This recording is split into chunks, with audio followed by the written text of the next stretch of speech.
All right, so here on second day of verifying trig identities, where you want to make sure that whenever you do this, there's always going to be more than one way to do this. Okay? If you remember the facts that we have basically on that yellow sheet or on the yellow box, you're going to be just fine. Okay? As long as you don't try to recreate something then that you don't already know, then you don't have to prove anything. Okay? If you just use what you already know and go from there. Remember the last thing that it said, or one of the things that we talked about yesterday, was that whenever we have any of these, try to change any function in terms of either sine or cosine. Okay? So like on the left side I have 1 plus sine of theta divided by cosine of theta. And then on the right side I have secant of theta plus tangent of theta. So do I need to do anything for right now? Do I need to do anything to the left side? Like, can I change anything into, like, it's already in terms of sine and cosine, right? Okay. Now, albeit one's getting added, 1 plus sine of theta and then cosine of theta. But it's already sine and cosine. So what I would suggest is looking over to the right side and rewriting everything there. Like, what is secant of theta? Like, how can I rewrite that right there? Yeah. Okay. That's just 1 over cosine of theta. How am I going to rewrite tangent of theta?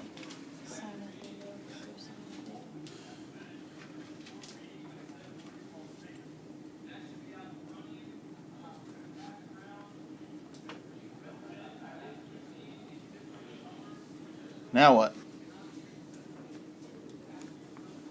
Two fractions that have the same denominator.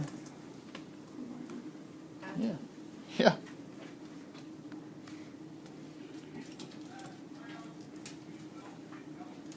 So 1 plus sine of theta over cosine of theta. Anything else that I need to do? Yeah, just drop it like it's hot. Oop.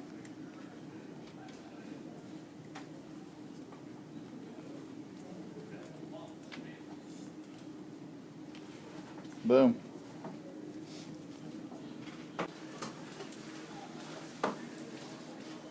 It looks kind of messy just before we even start. But again, try to, like for right now, would I do anything to the left side yet? Okay? I wouldn't yet. Okay? I'd first get everything to where everything is either a sine or a cosine before I even start. Okay? Last hour what happened, we started and we tried to get it all together and then it got to a certain point and we didn't get everything in terms of sine and cosine and just kind of let them drive the bus, and then we got to a point and we're like, okay, we hit a pothole and we kind of got stuck. That's all right. It's going to happen. But if you can kind of help set yourself up to where if you turn everything into either sine or cosine before you start and then go from there. Like I said earlier, as long as you get it to where it's something, the left side is the same as the right side, that's an identity. So like, I wouldn't focus on the left side just yet. I would worry about the right side with 2 secant of x. Okay? Now, how can I rewrite secant? 1 over cosine, right? Now, I have the 2, so what I would suggest is 2 over cosine. Okay? So, if I kind of split this down the middle, so then I would have 2 over cosine, and then even if we just go cosine of x over 1 plus sine of x, plus 1 plus.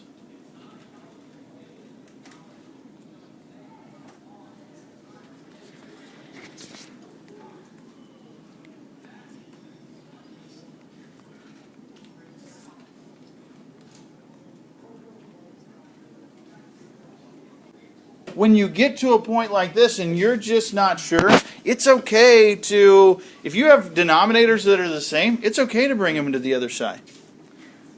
All right? It's okay to basically take this and subtract. Oop.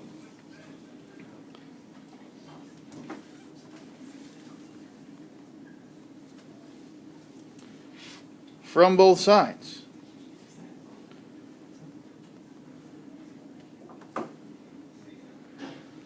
Now, the one thing you've got to be careful of anytime you subtract something, especially on a problem like this where it's a binomial where I have 1 plus something or 1 minus something, because I've got to make sure that on that right side the cosine of x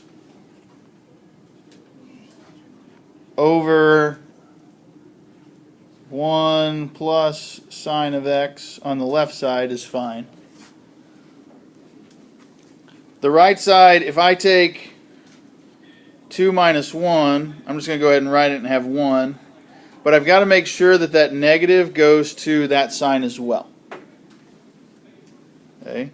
So instead of me writing 2 minus 1 minus sine of x on top, I'm just going to have 1 minus sine of x on top over cosine of x. Okay, so instead of doing that as a second step, I just kind of went to here.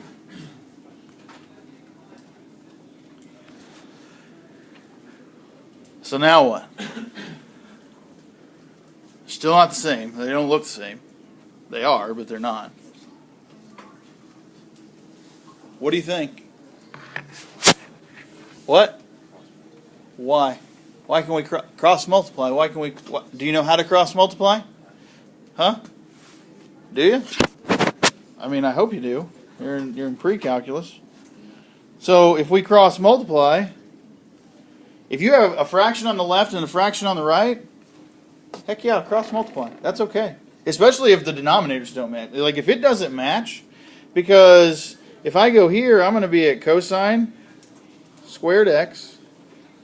Now, again, this is one of those that whenever I cross multiply two binomials, what's going to happen? What's 1 times 1? 1. Very good. Okay. What's going to happen to the outside and the inside? Like 1 times negative sine of x and 1 plus sine of x. What's going to happen? They're going to go away, right? So what am I left with? And then aren't I just going to have minus sine squared x?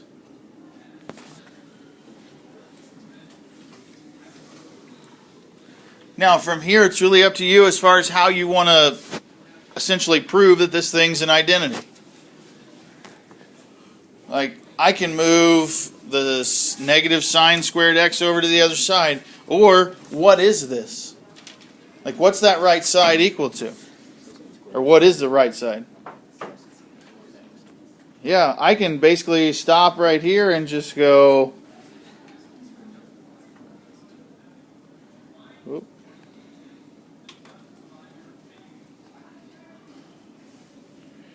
Cosine squared x equals cosine squared x. Say boom, done. Okay, I could go off and kind of have another route and do cosine squared x plus sine squared x equal to 1, and then say 1's equal to 1. That's okay.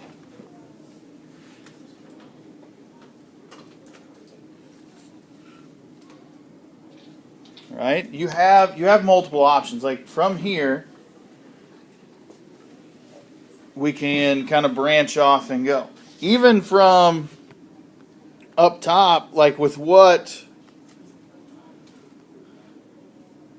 we did last hour. Whoa, that's not what I wanted to do.